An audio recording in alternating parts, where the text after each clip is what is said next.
तुभ्यं वरदे कामरूपिणी विद्यारंभं करिष्यामि सिद्धिर्भवतु मे सदा सिद्धिर्भवतु मे सदा।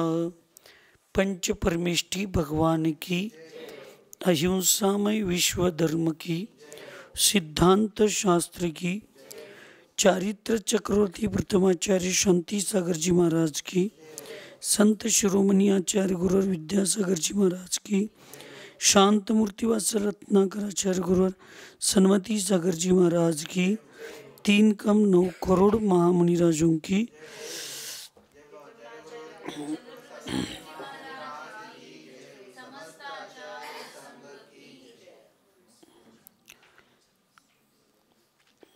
संसार परिभ्रमण सुटण्यासाठी समाधी मरणासारखा दुसरा मित्र नाही, असं पूर्वचर्चेमध्ये मृत्यू महोत्सव या ग्रंथामध्ये चर्चा झाली.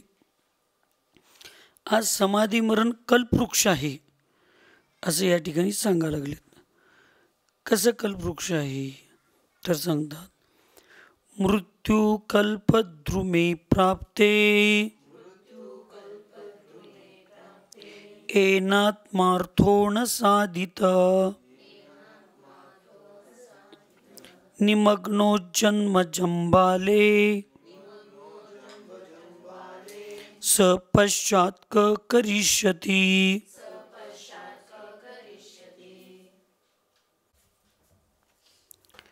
कर प्राप्त जिन्होंने कल्प वृक्ष है, जिन कल्याण कियत किया, वह विश्व पंख में फंसा हुआ, पश्चात कर सकेगा कुछ क्या. ज्यांनी कल्पवृक्षाला प्राप्त केलेला आहे असे जे जीव, म्हणजे मृत्यू नावाच्या कल्पवृक्षाला, आता इथं असा संदर्भ घ्यायला पाहिजे असं वाटतंय, प्राप्त झाल्यानंतर सुद्धा आपलं कल्याण जर सिद्ध करू शकत नसतील, जिन कल्याण न कियत किया, तर तो वह विश्व पंख में फस गया. पंख म्हणजे इथं कीचड घ्यायचं, राड, दलदल, चिखल, त्या विश्वरूपी दलदलीमध्ये तो फसलेला आहे. मग तुझा असा मृत्यू महोत्सव करण्याची वेळ तुझ्यावर असताना सुद्धा तू ते जर व्यवस्थित नाही साधून घेतलास, त्या चिखलातच मरून गेलास, तर पश्चात कर सकेगा कुछ क्या, त्याच्यानंतर पश्चात तू काय करू शकणार आहेस का. तर आचार्याने असा प्रश्न, म्हणजे लेखकाने प्रश्न विचारला. जो जीव मृत्यु नाम कल्पवृक्ष को प्राप्त होता ही हूँ अपना कल्याण नाही सिद्ध किया, सो जीव संसार रूप कर्दन में डूबा हुआ पाचे कहाँ करसी. म्हणजे मृत्यू महामहोत्सव करून या संसाराच्या दलदलीतून बाहेर पडण्याची, म्हणजे संसार परिभ्रमणाचा त्याग करण्याची एवढी मोठी संधी असताना सुद्धा जर, तिथे बसा म्हणून कट्ट्यावर, जर मी त्या मृत्यूच्या महोत्सवाला न सिद्ध केला, असंच सर्वसामान्यपणे जर मरून गेलो, तर मग भविष्यात तू काय करणार आहेस, तू काहीच करू शकणार नाहीस. तर पायरीवर बसा की, तर तू काहीच करू शकणार नाहीस. म्हणून लोक मृत्यूला भीतात, पण सम्यक दृष्टी मृत्यूला मित्र समजून स्वीकारतो. हे तर आपला धर्म आहे. सम्यक तो मिथ्या, तो 2 मिनिटं बाजूला ठेवा. स्वामी विवेकानंदांनी कायम असं चॅलेंज देणार. ते 2दा आजारी पडले तर लोक म्हणणार असं, मृत्यू तुम्ही असं वागून चालणार नाही. तर ते म्हणणार, त्या मृत्यूचं मी स्वागत करणार आहे आणि त्या मृत्यूला मी माझ्या चौकटीच्या आत सुद्धा येऊन देणार नाही. मी माझं गाठोळ भरून ठेवलो आहे. ती या लागले म्हटले की मीच जाऊन ते गेटवर थांबणार आहे आणि त्याला बहिरच्या बहिरच घेऊन जाणार, त्याला आत सुद्धा येऊन देणार नाही. आचार्यशी सांगत होते. स्वामी विवेकानंदांचं आपल्याकडे काय त्या 2-3 काही साठवलेलं जरा इथे. आचार्य सन्मती सागर महाराज सांगत होते, म्हणजे स्वामी विवेकानंदांच्या सारखा विद्वान माणूस, लौकिक, आता मी मगाच सांगितलं सम्यक विषय नाही इथं, पण ती व्यक्तीसुद्धा मृत्यूबाबतीत एवढी असं निडर होती की कमी वय आणि जास्त वय काही नाही, कधी यायचं तेव्हा येऊ दे, मी त्याला स्वीकारायला तयार आहे. आणि आम्ही लोक ती स्वीकारायलाच तयार नाही. एक एक साधूंना 80-80 वर्ष वय झालं, डोळ्याला दिसेना, चालाही नाही ना, शुद्धीला जायची रड उठल्या, खाल्लेलं पचना, लक्षात राहीना, तरी अजून 12 वर्षाची संलग्न घ्यायची भाव नाही आणि चर्चा समय साराची करतात. म्हणून आपण म्हणतोय ना, अतिज्ञान आणि कमी ज्ञान दोन्ही पण काय असतात, घातक असतात. आणि अतिज्ञान घातक केव्हा असतं, ज्या वेळेला तुमचं त्या ज्ञानाबरोबर सम्यक्त्व नसेल, श्रद्धा नसेल, समर्पण नसेल, तर ते ज्ञान घातकच आहे. ते ज्ञान कषायांना कमी करणारं नाही, ते ज्ञान कषायांना वाढवणार आहे. सम्यक्त्वरहित ज्ञान अहंभाव येणार आहे. इंद्रवृत्ती ब्राह्मणाला किती ज्ञान होतं, माझे 500 शिष्य आहेत, माझ्याकडे लोक शिकायला येतात आणि मी तुझ्या गुरुकडे येऊ. मग अशा लोकांना शिकवण्याची बुद्धी सौधर्मेंद्र आहे तो शेवटी त्याच्याकडे होती. अहो, तुम्ही ज्या प्रश्नाचं उत्तर तुम्हाला येत नाही म्हणालाय ना, त्या प्रश्नाचं उत्तर माझ्या गुरूंना येतंय, कारण माझे गुरु मौन आहेत म्हणून तुम्हाला विचारायला आलो, तुम्ही शहाणा आहेसा म्हणून. तर तुमचं तर कुठलं ज्ञान, तुम्हाला पण माझ्या प्रश्नाचं उत्तर येईना. मग तू म्हटलं मला येत नाही, त्या प्रश्नाचं उत्तर तुझ्या गुरुला येतंय, माझ्यापेक्षा शहाणा या जगात कोण आहे, चल बघूया तुझा गुरु कसला आहे. त्याला तिथे येण्यासारखे भाव उत्पन्न होण्यासाठी त्याला डिवचलं गेलं आणि मग तो आला, मानस्तंपशी झाला समोर शरणाच्या आणि त्याचा गर्व निघून गेला. आणि आमच्या जैनांना मानस्तंपशी बस्तीच्या आत आल्यावरच सगळं जागवतंय, मी किती मोठा आणि मी कोण आणि मी काय आणि मी कसा, हे सगळं तिथं आल्यावरच जागवतंय. म्हणून झोपेचं सोंग घेतलेल्यांना जागं करायचं फार अवघड आहे. झोपलेल्या लोकांना जागं करायचं फार सोपं असते. आपण झोपले काय सोंग घेतलोय, मी तुम्ही म्हणलो नाही, तुम्ही असं करून आपण झोपलोय काय सोंग करलोय आपण म्हणलोय मी, त्याला कशाला म्हणू. त्यांनी स्वाध्यायाला येत नाहीत, त्यांनी काही करत नाहीत, महाराजांच्या खोलीत बसून मोबाईल 11 वाजेपर्यंत बघणार, त्यांना म्हणायचं माझं धाडस आहे का सांगा. फक्त आपण या शब्दात आम्ही पण आलो की देशात, आपलं आपण आपल्या मनाला विचारायचं की नेमकं आम्ही काय करायला लागलो. मग झोपलो असेल तर एक शब्द बास आहे, तोच मास भिन्नम, तो जागाच होणार आहे. आणि झोपेचं सोंग घेतलो असलो तर मग अभव्य मुनी महाराजाकडे 11 अंग 9 पूर्वाचं ज्ञान असतं, पण ते सम्यक दृष्टी नसतात. ही इथं सांगितलं, मी केव्हा करणार. त्या यश तुमच्या हातामध्ये, पुस्तक आहे, त्याच्यात एक वाक्य आहे, ते पूर्ण शब्दशः मला सांगू येणार नाही, पण तिचा अर्थ, काही केविलवाणी लोक मी हे करीन, मी ते करीन, मी असं करीन, मी तसं करीन, हे आयुष्यभर बोलतच बसतात, पण आयुष्यात कधीच काय करत नाहीत. मग हे करीन आणि ते करीन तू केव्हा करशील? अनंतात विलीन झाल्यानंतर? असा प्रश्नचिन्ह केला. तशी तर प्रश्नचिन्ह आहे. तुला जर कल्पवृक्षासारखं जर हे सगळं मिळालं तरी तू संसार त्या गाडीतच अडकून बसलायस, मग तू केव्हा करणार? एक गाव होतं, गाव. सगळी लोक चांगली होती, गुण्यागोविंदान जगत होती, पण एका माणसाची परिस्थिती अचानक अशुभ कर्माच्या उदयात बिघडली. मग तो राजाकडे गेला. राजाला म्हणला, माझी परिस्थिती अशी झाल्या, मला मदत करा.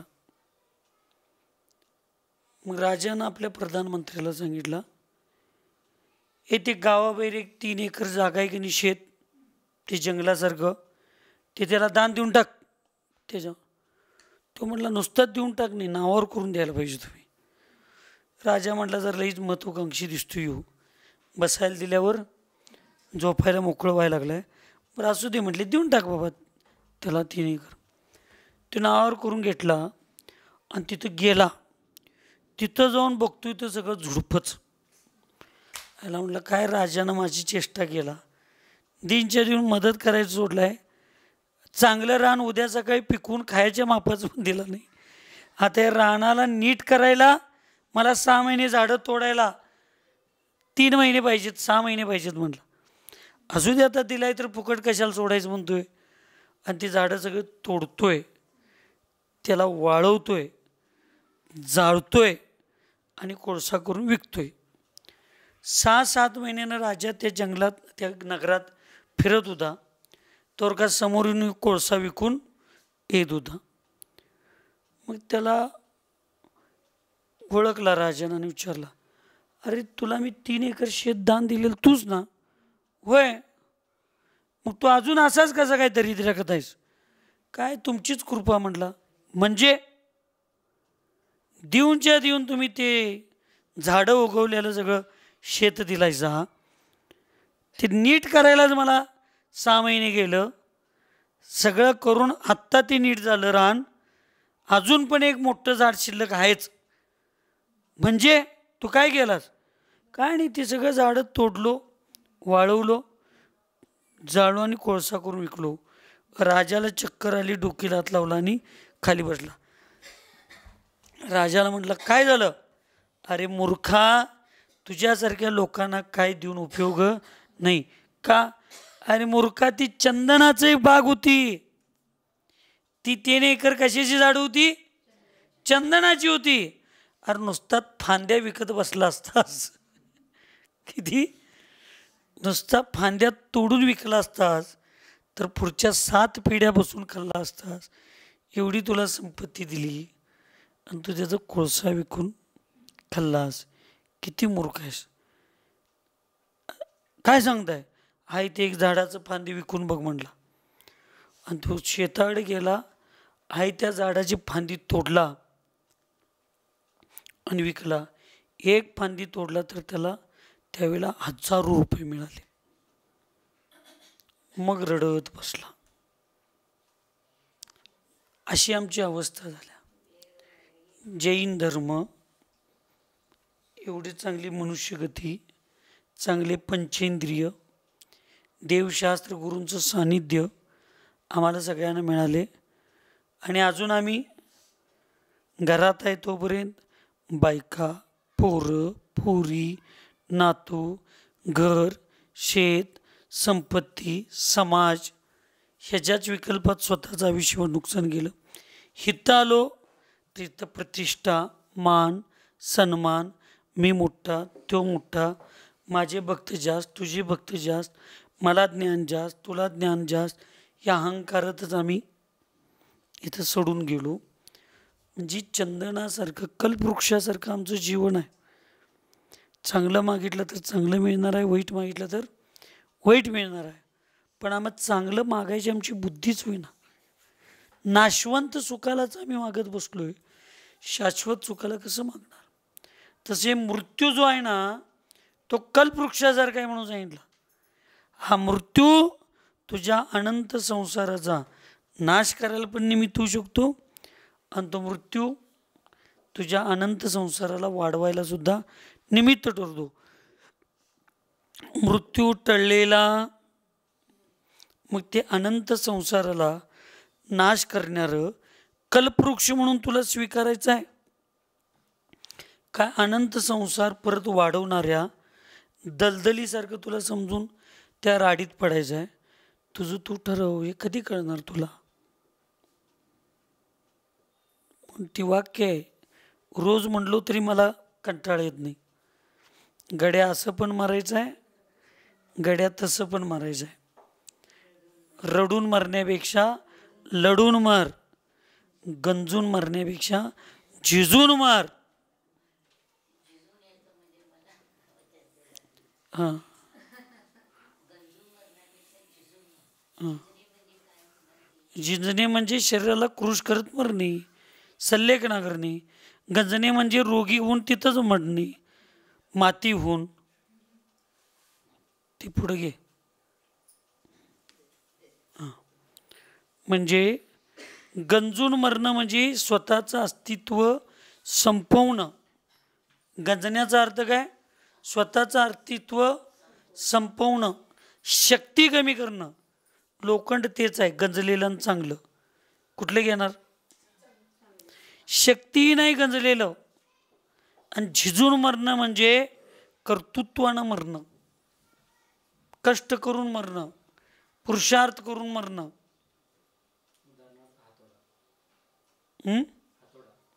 हातोडा का?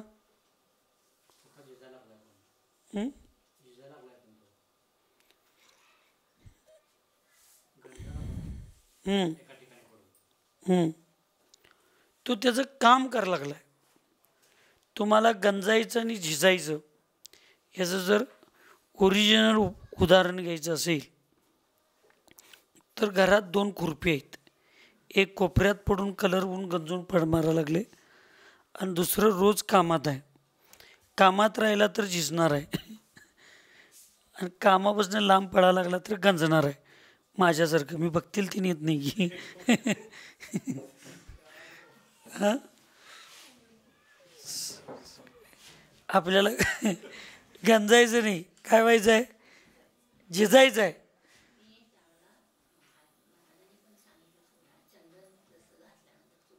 हां,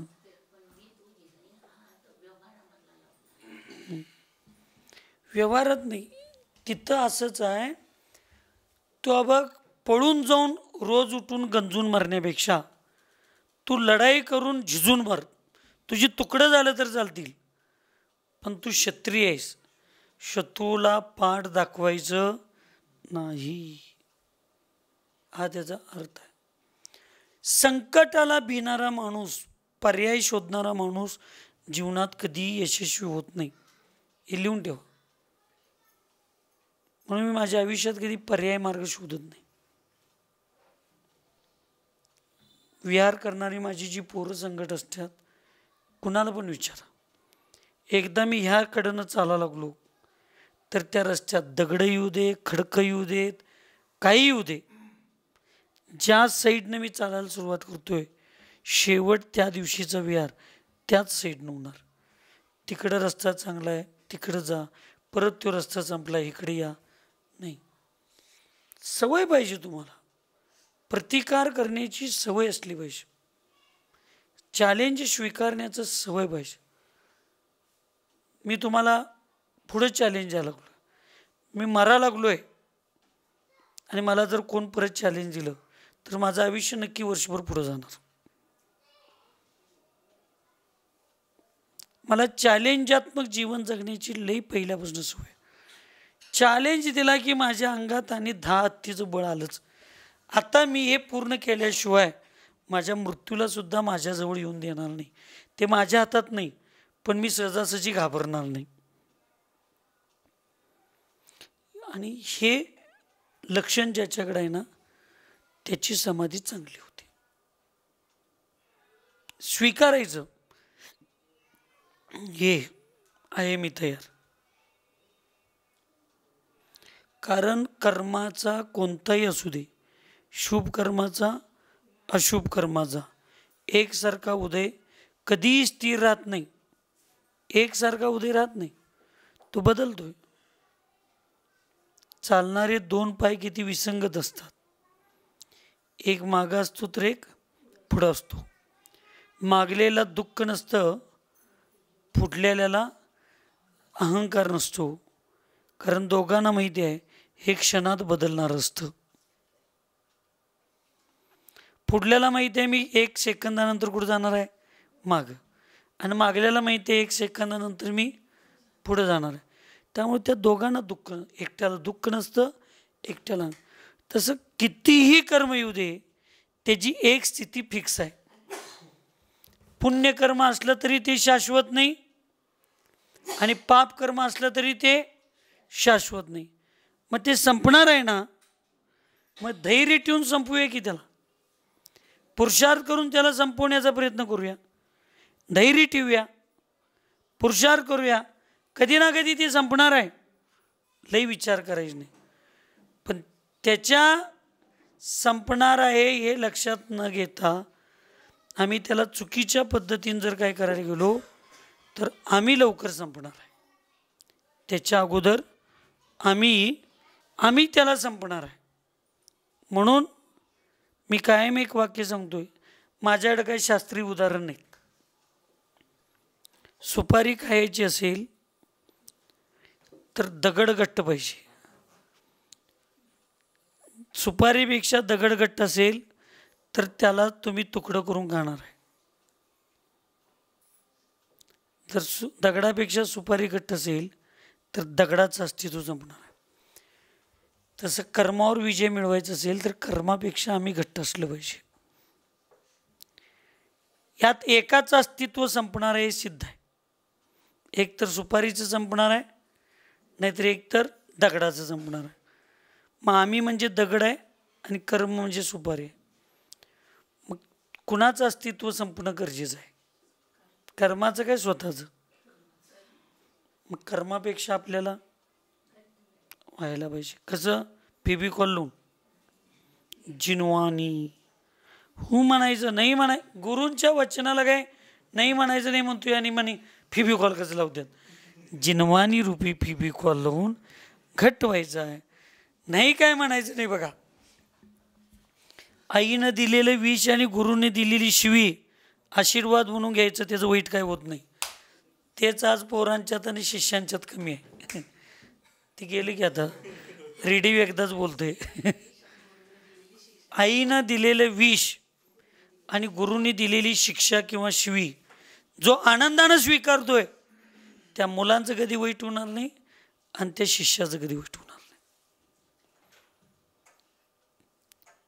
ती शिवी द्यायच्या आणि शिक्षा द्यायच्या अगोदरच शिष्य एवढं प्लॅन करतात, त्या गुरुला हे शिक्षा देऊन मोकळं. आई विष द्यायचं लक्षात दिसल्यावर पोरच त्याला कधी पाजून त्यांचंच अस्तित्व संपवतील कळत नाही. पण एवढा विश्वास पाहिजे, आई कधी विष देईल का? मम्मी देईल, पण आई कधी विष देईल? साधू कधी कुणाला जाणून बुजून शिक्षा देईल का? स्वाधू देईल, पण साधू कधी देणार नाही. तेवढी श्रद्धा असली पाहिजे, तेवढा विश्वास असला पाहिजे. म्हणून सिंहासनावर बसणारे चंद्रपूर सागर महाराज एका सेकंदामध्ये, केंद्रस्थानावर बसणारा चंद्रपूर सागर महाराज एका सेकंदामध्ये सगळ्यात शेवटला जाऊन बसला. पण सिंहासनावर बसतानाचा चेहरा आणि शेवटच्या पाटावर जाऊन बसणार तिथला चेहरा एक सुईच्या टोकावडा बदल झाला नव्हता. आपल्यात काहीतरी दोष आलाय म्हणून गुरूंनी शिक्षा दिल्यात, आणि गुरूंनी आपल्याला शिक्षा देण्यायोग्य समजलंय. ह्याच्या एवढं मोठं सौभाग्य आपलं काय असणार? अहो एकेकांना मागितलं तर कोण प्रायश्चित्त देणार, मागितलं तर साधा सल्ला कोण देणार. आम्हाला गुरु बोलवून प्रायश्चित्त देतात, शिक्षा देतात. म्हणजे आम्ही किती सौभाग्यशाली आहे सांगा. निदान एक आरोपी म्हणून तर गुरूंच्या हृदयात आम्ही ऐकणी, शिष्य म्हणून असू दे तर दे. हा, हृदयात बसणं महत्वाचं आहे. एक आरोपी म्हणून तर त्या गुरूंच्या हृदयात आम्हाला बसायचं. आपण काय म्हणतोय, भाव श्रद्धा आहे इथं, सम्यक तू नाही, श्रद्धा आहे. त्या तीर्थंकरांच्या समोशरणात एकदा तिर्यांचे बनून तर बसायचं, माझं पुण्य येऊ दे की. तर तिर्यांची कधी ना कधी तर मोक्षाला जाईल की नाही, त्या समोशरणात बसलेला. तसं गुरूंच्या हृदयात एक आरोपी म्हणून तर बसणे एवढं पुण्य आमचं असायला पाहिजे की. ते पण नसलं तर आम्ही किती दुर्भाग्य आहे सांगा. होईल की परिवर्तन. आरोपी काय 24 तास आरोपीच राहणार आहे का? कधी तर तो मित्र बनेल. ते सगळं आपल्या श्रद्धेवर आणि समर्पणावर अवलंबून आहे बघा. आणि ही श्रद्धा आणि हे समर्पण आज परिवारामध्ये, मुलामुलींच्यात आणि अध्यात्म धर्मामध्ये शिष्यांच्यात कमी झालं. आणि तुम्हाला फार विश्लेषण करायची माताची गरज नाही. तुम्ही लोक एवढे हुशार आहात सगळी, ता म्हणल्यावर ताक ओळखणार आहे. एक गुरूंच्या आदेशाला आम्ही मानलो नाही, आयुष्यभर गुरूंच्यापासून लांब जायची पाळी आली. शेवटी गुरूंचं दर्शन सुद्धा आम्हाला झालं नाही. गुरूंच्या आदेशावर स्पर्धा, गुरूंच्या सूचनेवर स्पर्धा, गुरूंच्या सूचनेवर ईर्ष्या, हा सगळं जग आमच्या जवळ आहे. पण शेवटचा गुरूंचा आशीर्वाद आमच्या जवळ नव्हता. स्वामी तिन्ही जगाचा.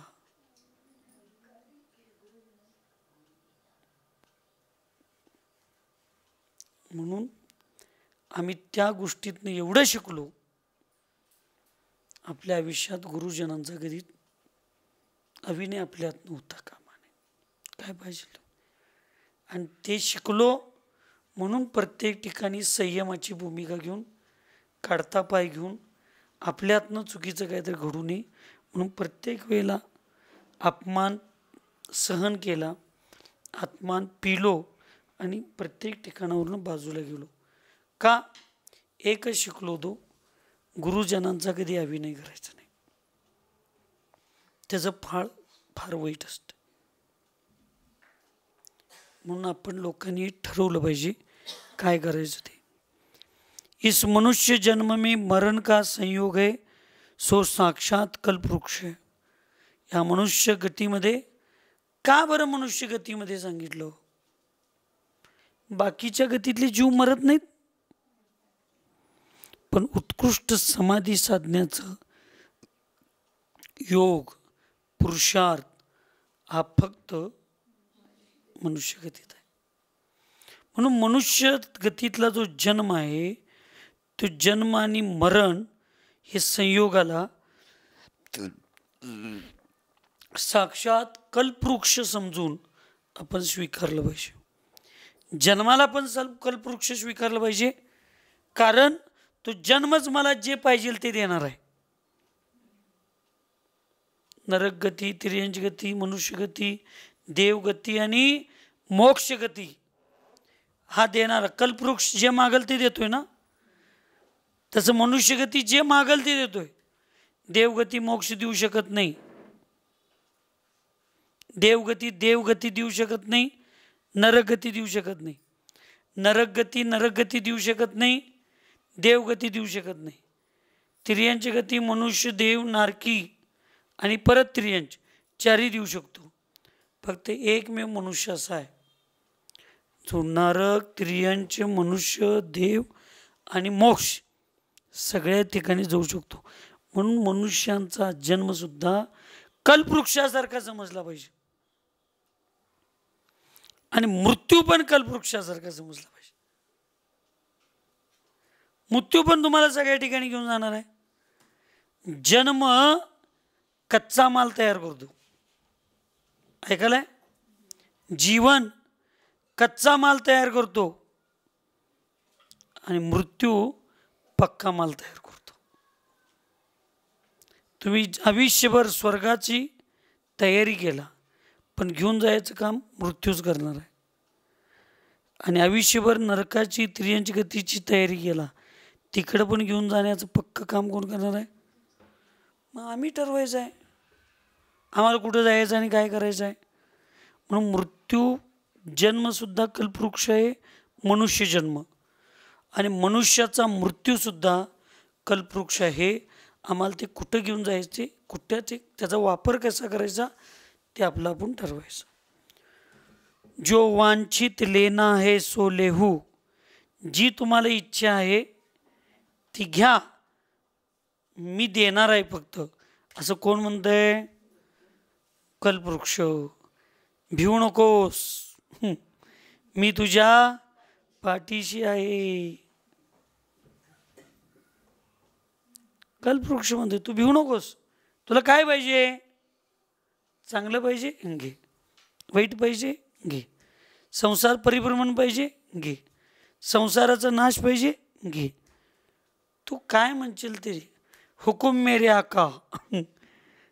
जीन्स काय, जिम्स काय म्हणते त्याला, जीन म्हणतात का नाही. आणि त्याला मोकळं सोडलं की तो ज्याचा मालक आहे जो मालक आहे त्यालाच खाऊन टाकतोय तो. आणि ती जीन म्हणजे अजून कोण नाही, बुद्धी. जीन म्हणजे काय? बुद्धी. या बुद्धीकडं चांगलं काम करून घ्या, चांगलं करते, वाईट काम करून घ्या, वाईट करते. त्याला मोकळं ठेवा, तुम्हाला खाऊन मोकळं होते. खाली दिमाग म्हणतात का नाही, त्याला मोकळं ठेवायचं नाही. त्या भावात चांगल्यासाठी तर नाही तर वाईटासाठी तर कुठं ना कुठं तर त्याचा उपयोग केला पाहिजे.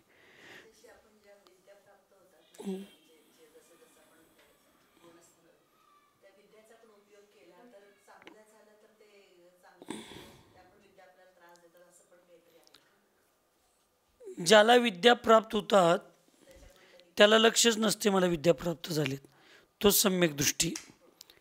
त्याला कोणतर सांगितलं तुम्हाला ही विद्या प्राप्त झाली, ठीक आहे, तो चांगल्यासाठी वापर केला तर त्याच्या पुण्याचा बंध वाढतो. चुकीच्या गोष्टीसाठी जर त्याचा वापर केला तर ती विद्या समोरच्यांचा पण नाश करते. ज्याने विद्याचा उपयोग केला आहे त्याचा पण नाश करते. दोन प्रकारे नाश करते. एक प्रकार आहे तो साक्षात नाश करते, जसं द्विपायन मुनीला साक्षात नाश केलं. आणि एक विद्या असते ती परंपरेनं नाश करते. म्हणजे ज्या विद्येचा उपयोग चुकीसाठी केला, त्या चुकीचा उपयोग केल्यामुळे त्याच्या पापकर्माचा प्रचार बंद झाला आणि ते पापकर्म त्याला भविष्यामध्ये विद्येचा दुरुपयोग केल्यामुळे त्याला दुष्गतीला घेऊन जातं. काही रिद्धी स्वतः साक्षातच तिथं फळ देतात, काही रिद्धी कर्माच्या रूपातून भविष्यामध्ये फळ देतात, चांगल्या पण आणि वाईट पण. शुभ तेजस वृद्धी आहे, ती जगाला चांगलं करण्यासाठी, सुशुभता दुःख दूर करण्यासाठी असते. ती उजव्या खांद्यातून पांढऱ्या हाताचा पुतळ्याच्या रूपात निघते. ती जगाला तिथल्या एरियाला सुशोभित करते आणि त्याच्या शरीरात येतं त्याला पण जीवन सुशोभित करते. अशुभ तेजस वृद्धी बाहेरचा सगळ्याचा नाश करते आणि येताना त्या शरीरात त्याचासुद्धा. विद्येचा वापर करायचाच नसतो. विद्येचा वापर फक्त 3 ठिकाणी सांगितला: देशरक्षा, धर्मरक्षा आणि जीवरक्षा. सृष्टी याच्या पलीकडं विद्येचा वापर कधीच करायचा नसतो. शुभचंद्राचार्य आणि त्यांचे भाऊ दोघंही पळून गेले घरातनं. त्यांचे चुलते मारताना कथा मोठे पण गेले. एकट्याने हिंदू धर्माची साधना केली, एकट्याने जैन धर्माची साधना केली. 12 वर्षाच्या कडक तपस्येनंतर त्याचं नाव काय तोंडात आहे, भर्तृहरी. हां, तो एक अमृत, एक रसायन तयार केला साधनेतून, की जे रसायन त्यात दगडावर टाकले की त्याचं सोनं होणार, त्याचं एवढं रसायन. आणि ती रिद्धी प्राप्त, म्हणजे ती रसायन प्राप्त केल्यावर त्याला आठवण आली, अरे माझा भाऊ कुठं असेल जंगलात काय. मग त्याला कळलं असं असं तो साधू झाला आहे, त्याची साधना करायला लागला आहे. मग आपल्या शिष्यांच्याकडं तो त्यातलं थोडं रसायन पाठवून देतो, तुला आता काय दरिद्रीत जगायचं काही कारण नाही, तुझा भाऊ तुझ्यासोबत आहे, ते ये घे आणि तू ते टाक, तुला पाहिजे तेवढं सोनं तयार होईल. ते घेतलं आणि मातीत टाकला. कोण? शुभचंद्र मुनी महाराज. ते मातीत टाकले. तो जाऊन शिष्य तसं सांगितलं, असू दे, एवढ्या दिवसानं मला आठवण आली असेल म्हणून रागात असेल माझा भाऊ, हे अजून जरा घे. दुसऱ्यांदा याला परत ते मातीत मिसळला. मग त्याला राग आले, मी 12-15 एवढी वर्षी साधना केलेलं रसायनाचं देव मातीत मिसळायला लागलाय, चला म्हटला. आणि तिथं आला आणि साक्षात गेला. ते राहिलेलं पण त्यांनी मातीत मिसळलं. भर्तृहरीला एवढा राग आला, काय ते म्हटलं, तू काय केलं जी, माझ्या एवढ्या वर्षाची साधना तू वाया घालवलास, तुझ्या एवढ्या वर्षाची साधना करून तू एवढीच कुप्पी रसायन मिळवलास, ते पण दगड सोनं होण्याचं. होय. ते म्हटलं, मी एवढं तरी मिळवलो, तू काय मिळवलास. त्याने अंगावरचा एक घाम होता, त्या घामाचा एक थेंब घेतला आणि फक्त असं समोरच्या डोंगरावर किंवा पहाड त्या शिलेवर टाकला, ती शिला सोन्याची झाली. अरे मग एवढं तुझ्याकडे नाही, अरे ह्या संपत्तीसाठीच तर तुझा आणि माझा जीव घ्यायला चुलते तयार झालते. ही संपत्तीच आपल्याला प्राणघातक आहे, ही संपत्तीच तुझा आणि माझा जीव घ्यायला तयार झालती, म्हणून तर ते सोडून आपण वैरागी धारण केलो. मी जैन धर्माचा साधू झालो, तू तिकडे झालास, आणि परत संपत्तीच मिळवून परत आपण आपल्या जीवाला घात करण्याचा मार्ग शोधा लागलोय काय जीवाचं कल्याण करायला. तुझी 12 वर्षानं तुला मिळाले एवढं रसायन, ते मला मी साधना केल्यावर मला थोड्या दिवसात मला ही सिद्धी प्राप्त झाल्या, पण मला ही संपत्ती नको आहे. मग जी गुण संपत्ती पाहिजे, आणि त्याच्यासाठी मला प्रयत्न पाहिजे, ती संपत्ती प्राप्त करायची. मग त्या भर्तृहरीचे डोळे उघडले आणि मग त्या शुभचंद्र आचार्यांनी ती साधना केली. आज आम्ही काय करायला लागलो, साधू लोक आम्ही काय करायला लागलो, व्रती लोक काय करायला लागली, ब्रह्मचारिणी लोक काय करायला लागली. अहो, जिनवानी सांगायला जाताना सुद्धा 1-1 लाख 2-2 लाखाचे आम्ही व्यवहार केले. 10 लक्षण लिहायचं आहे 1 लाख, षोडश करायला यायचं आहे 2 लाख, विधानाला जायचं आहे 4 लाख. काय आम्ही लोकांना त्याग करा म्हणून सांगणारी व्रती लोकच, आम्ही समाजाचे पैसे घेऊन परिवाराची घरं भरत बसलो. मग कसं आमचं ते, म्हणजे नेमकं आम्हाला आमची संपत्ती काय आहे, मी काय समजलो. म्हणून इथं सांगितलं, जो वांछित लेना आहे सो लेव, जी तुझी इच्छा आहे ती द्यायला मी तयार आहे. मी म्हणजे कल्पवृक्ष. हां, नेत्रांनी तर लागल रांग, महाराज मागल ते देतात म्हणून गर्दी चालू होईल. जो ज्ञान सहित अपना निज स्वभाव ग्रहण करी, आराधना सहित मरण करो, तो स्वर्ग का महर्द्विकपणा तथा इंद्रपणा, अहम इंद्रपणा पाय, पीछे चक्रीपणा तथा तीर्थंकर होय निर्वाण पावो. मित्रबंधितरला भेट आदर्यान जे ज्ञान सहित पळून जायला काय पोरगी आहे काय, गेला तर गेलो, काय त्याला एक लक्षात ठेवा, मी जन्म घेताना त्याच्या विश्वासावर घेतलो नाही, मी दीक्षा घेताना त्याच्या विश्वासावर घेतलो नाही, तो घर सोडताना माझ्या विश्वासावर सोडला नाही. उदाहरण सांगायला लागलो. ते काय धर्म करताना माझ्या विश्वासावर गेलं नाही. माझ्या विश्वासावर राहील तर मी त्याला शेवटपर्यंत पुरणार नाही, तो मला शेवटपर्यंत पुरणार नाही. माझं अस्तित्व मलाच निर्माण करून जगायचं आहे, त्याचं अस्तित्व त्यालाच निर्माण करून जगायचं आहे. काय त्याला मी माझ्या आईबापाला सोडायला भिलो नाही, त्याला सोडायला भ्यायचं मला काय काम आहे.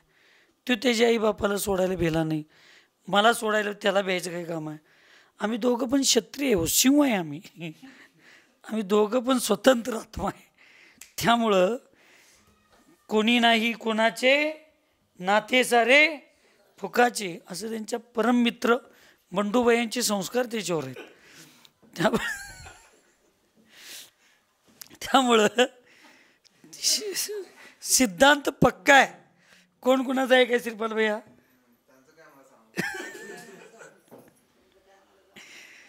उदाहरण काय सांगायला लागलोय, कोण कोणाचं आहे काय जगात हे त्यांनी पक्क त्यांना ज्ञान झालंय. तूच मास भिन्नम. त्यामुळं काही अडचण नाही. जो ज्ञान सहित आपणा, जे ज्ञान सहित आपल्या निज स्वभावाला ग्रहण करतात आणि आराधना सहित मरण करतात. काय सांगितलं? निज स्वभाव सहित निज स्वभावाला ग्रहण करतात आणि आराधनेसहित मरण करतात. कुठली आराधना?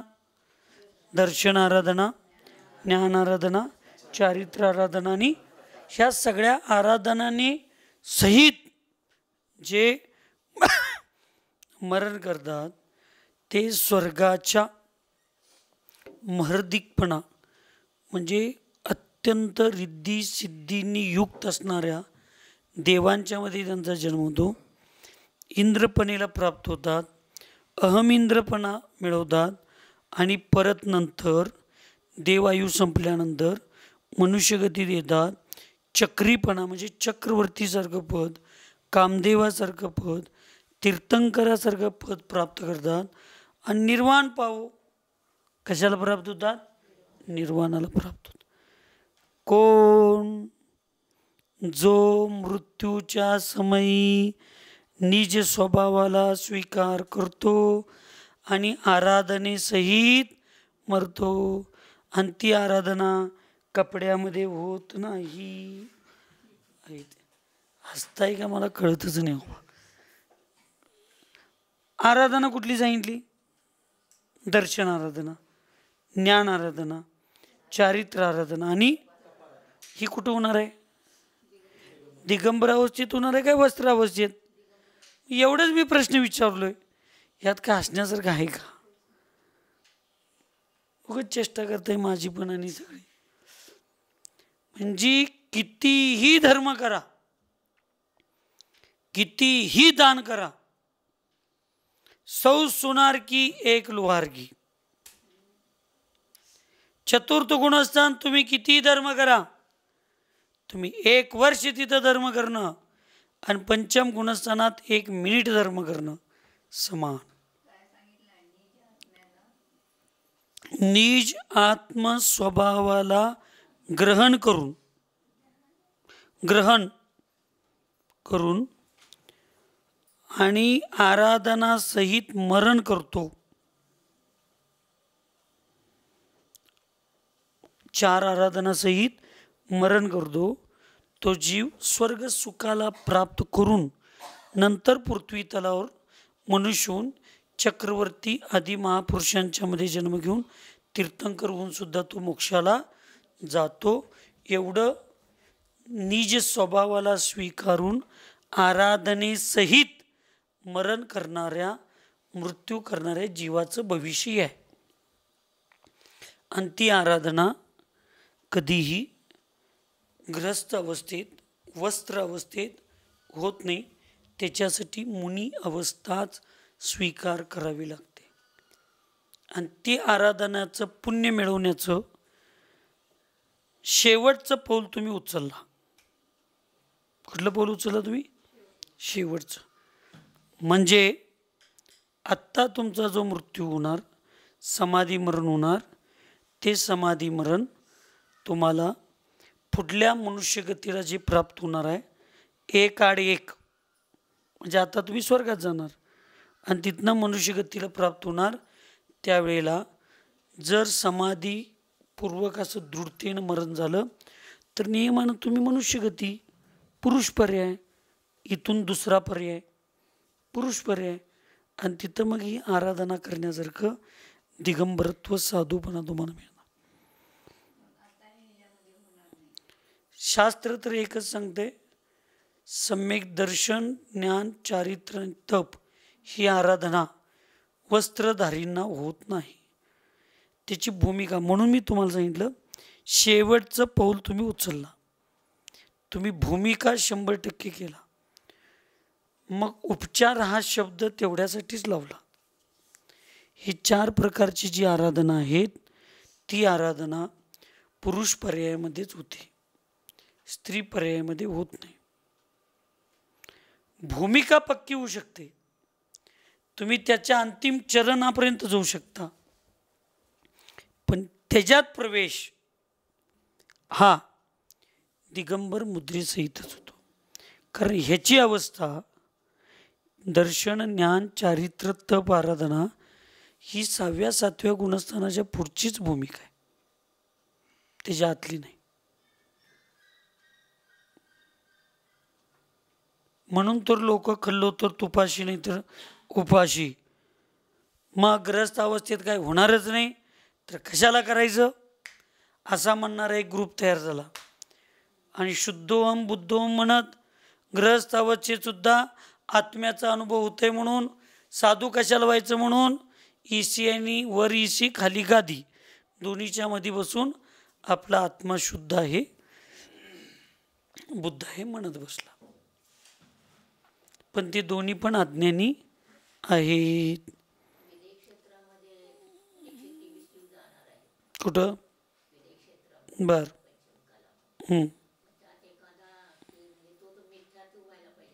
मिथ्यात्व सहित मरणार आहे.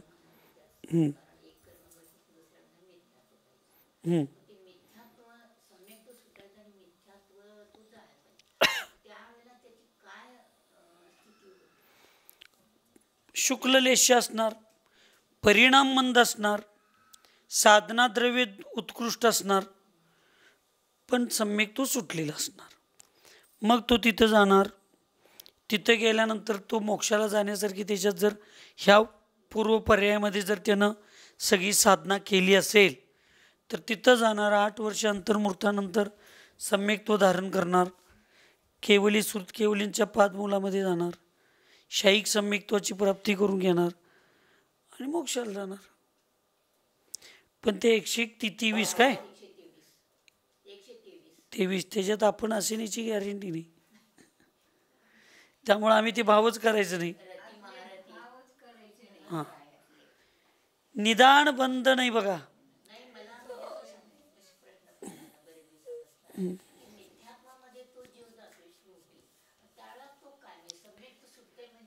तीर्थंकर प्रकृतीचा बंद करणारा शायोपशमिक जीव, शायोपशमिक सम्यक दृष्टी जीव तीर्थंकर प्रकृतीचा बंद केला आहे.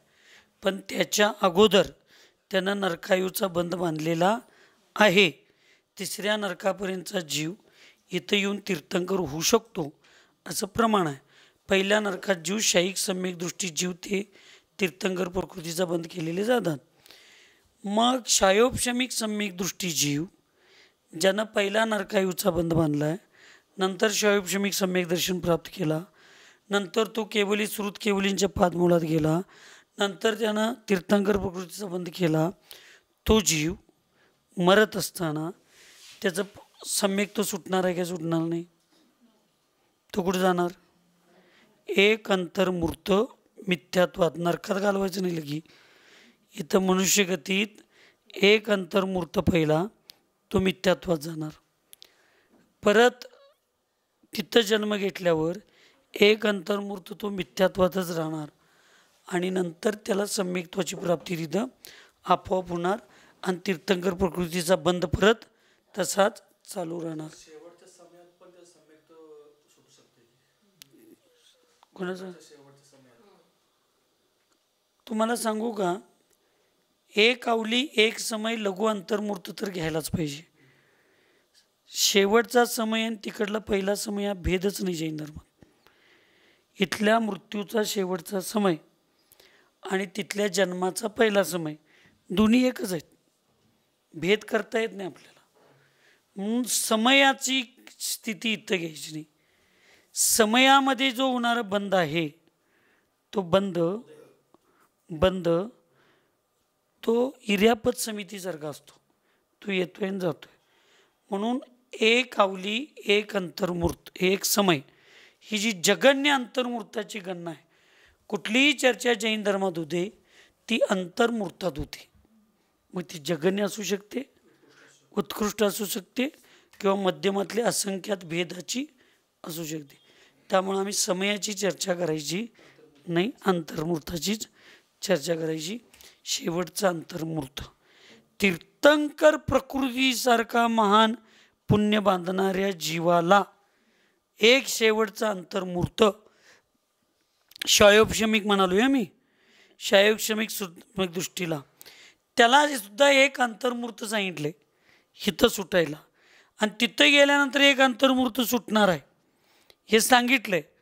तर मग आपल्यासारख्या बाकीच्या सामान्य जीवांचं 1, 2 आणि 5 समय काय आहे?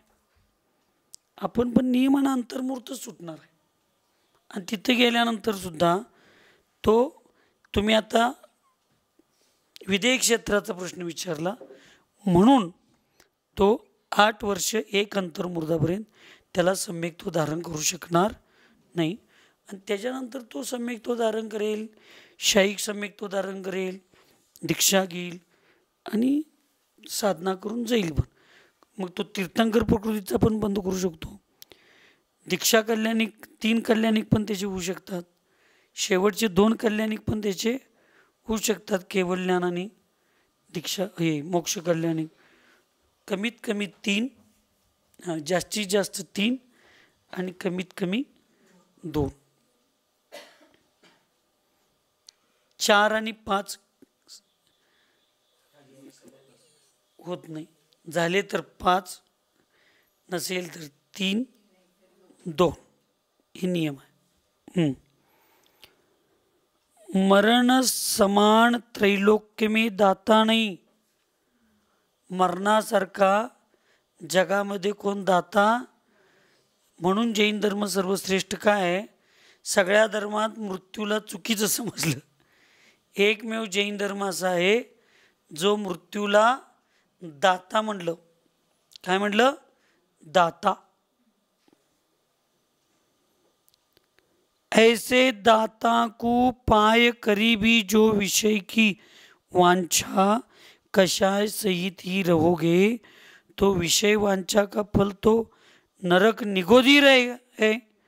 म्हणून सांगितलं अशा दाताच्या ठिकाणी जाऊन सुद्धा आम्ही जर विषयांच्या वांछा आणि कशासहित राहिलो तर त्याचं फळ नरक आणि निगोदच असणार आहे.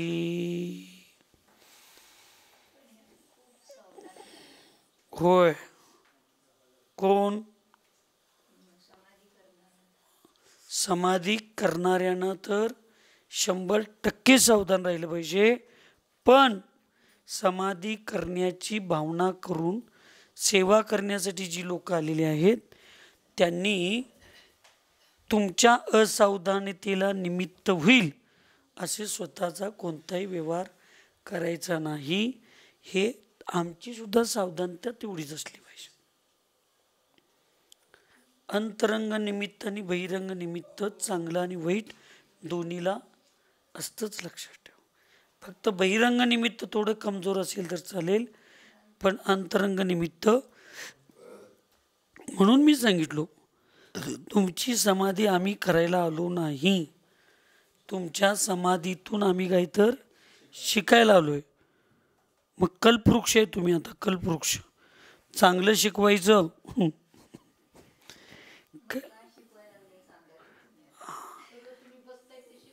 मी मगाशी काय सांगितलं, तुम्ही शेवटच्या अंतिम चरणात आहे. म्हणजे तुम्ही नियमानं कुठं जाणार आहे म्हणून सांगितलं? चांगल्या देवगतीत, स्वर्गात नाही, चांगल्या देव अवस्थेत जाणार आहे. तिथनं पुढं कुठे येणार आहे म्हणून सांगितलं? येणार आहे. काय करणार आहे तिथे येऊन? पुरुष पर्याय. अर्ध बोलायचं नाही. हां, मनुष्यगतीत येऊन काय पर्याय? कुठले पर्याय? नाही.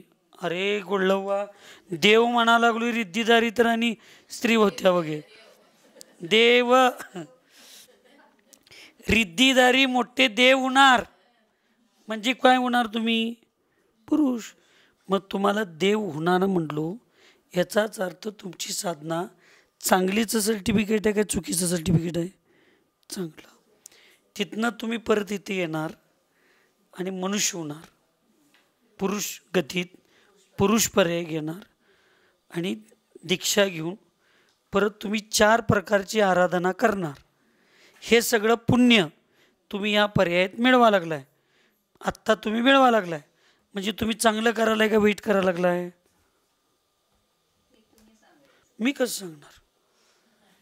मी सांगणार नाही. हा बघा, एक लक्षात ठेवा, मी मेजर आहे आणि तुम्ही सैनिक आहे. कोड शब्दच असतात. शत्रूसमोर स्पष्टीकरण करून बोलायचं नसते, कोड शब्दात बोलायचं असते. चार्ली टँगो म्हटल्यावर कोण आहे ते ओळखतंय. मी श्रीपाल गौंड बोलायला लागलो असं म्हणत नाही. तो चार्ली म्हणजे तो श्रीपाल तिथं मेजर आहे. तुम्ही मनुष्यगतीत पुढं रिद्धिधारी देव होणार आहे. हितन मरून गेल्यावर तुम्ही कुठं जाणार आहे? देव होणार आहे. आणि रिद्धिधारी देव होऊन परत तुम्ही इथं मनुष्य गतीत येऊन पुरुष पर्याय घेऊन मुनिधारण अवस्था करून तुम्ही 4 आराधना करणार आहे. हे मी एवढं क्लिअर सांगायला लागलोय. तर आणि तुम्ही मग ती करण्यासारखं सर्टिफिकेट कशाला मागा लागलाय? मी चांगलं वागतोय काय वाईट वागतोय? चांगला आदर्श द्यायलाय का वाईट आदर्श द्यायला लागलाय? बस हे शिकायला लागलंय. माझं फळ काय असणार आहे, माझं फळ मला सांगितलं म्हणजे मी चांगली, माझी साधना बरोबर आहे काय चुकीचं आहे याचा निर्णय कोण घेणार आता? मग तुम्ही पुढल्या पर्यायात रिद्धिदारी देव होणार आहे. त्याच्या पुढल्या पर्यायात मनुष्यगतीत येऊन पुरुष होऊन दिगंबर दीक्षा घेऊन तुम्ही 4 आराधना करणार आहे. मग त्याचं फळ तुमच्या सम्यक्त्वाचं हे फळ आहे काय मिथ्यात्वाचं फळ आहे? तुमच्या अप्रमादित, शब्द काय, अप्रमादित साधनेचं फळ हे असणार आहे काय प्रमादपूर्वक केलेल्या साधनेचं फळ हे असणार आहे? बस. आणि तीच श्रद्धा, तेच समर्पण शेवटपर्यंत. म्हणून आम्ही तुम्हाला सांगितलो तुमची संलेखना तुम्हीच करणार आहे. आम्ही फक्त शिकायला आलोय. शिकवायला आलोय म्हणजे मग तुम्ही चुका लागलाय आणि शिकायला आलोय म्हणजे तुम्ही आमच्यापेक्षा चांगला आहे. म्हणून हे जे असे परिणाम आहेत उपवासाची, उपवासात सुद्धा 2-2 तास बसण्याची, हे सगळं ऐकण्याची, हे सगळे अप्रमाद अवस्था आहे. कुठली अवस्था आहे? माझं मला कंटाळा आले, बंद करतो, मी झोपणार आहे, मी विश्रांती घेणार आहे, ही प्रमादाची अवस्था आहे. तुम्ही कुठल्या अवस्थेत आता? नक्की ना? बस. मग हातावर ठेवलेल्या, एक लक्षात ठेवा, शारीरिक कष्ट आणि त्यानं झोपणे आणि आत्म्याच्या विचाराचा प्रमाद करून झोपणे याच्यामध्ये जमीन आसमानचा फरक आहे. हां, तुम्ही स्वाध्याय, भक्ती, सामायिक चिंतन ह्या सगळ्यातला ज्यावेळेला शेवटचा एक थोडा वेळ शिल्लक असतो, ते तुम्ही वाघ कधी कधी 2 पावलं मागं सरतो, पण भीतीपोटी नव्हे, एक मुठ्ठी झेप घेण्यासाठी. तसं तुम्ही कधी कधी 2 मिनटं झोपता, 5 मिनटं झोपता, ते आळस म्हणून नव्हे, पुढं 2 तास सामायिक करण्यासाठी झोपता. बरोबर आहे की नाही? शाबाश म्हणा की. हां हां, म्हणून तुम्ही 2 पाऊल जे झोपा लागलाय तो आळस नव्हे, पुढचा उत्साह निर्माण करण्याची बॅटरी चार्जिंग करायला लागलाय. त्यामुळे त्याला आळस म्हणता येतं नाही. आणि मी म्हणलो म्हणजे ती खरंच आहे. त्यामुळं तुम्ही त्याचं टेन्शन घ्यायचं काय काम नाही. बरोबर आहे की नाही? हां, सुखी रहे सब जीव जगत में, कोई कभी न घबरावे, वैर पाप अभिमान छोड़ जग, नित्य नहीं मंगल गावे. ओम नमः. सबको क्षमा, सबसे क्षमा.